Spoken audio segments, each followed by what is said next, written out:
We have a very curious follower here in Facebook.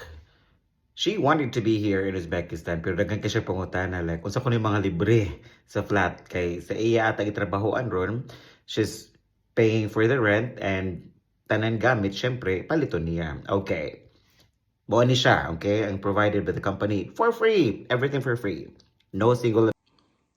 All these free. Unleash of washing machine, unleash of the gas range, unleash of water, and also gas. Unsa pa man, bisag ka ng halayan.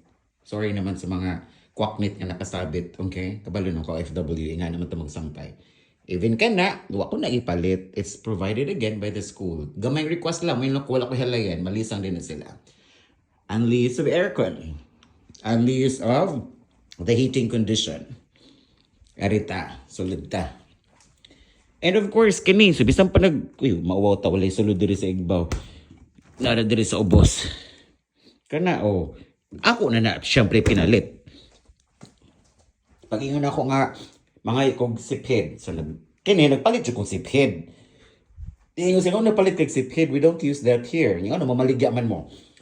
Gipadalhan dahil kong vacuum cleaner. See? CR.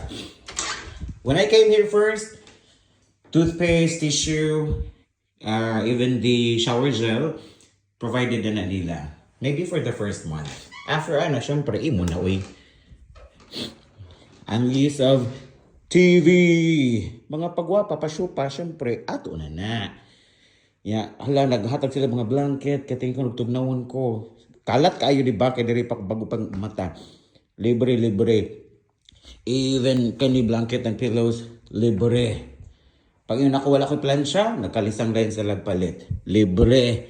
Kabayo, plansyahan, libre. Pag yun ako ngawa ko, ila pa rin kong ipalitan. Ana sila. Heating condition, free. AC, unlimited use. Auto siya. You get everything free. Di ba? Swerte. Pero, mingaw, ikaw naman usta, mo na mas ideal if nakay bana, nakay asawa, or namoy anak, you want to bring your family, pwede kayo. Rahmad!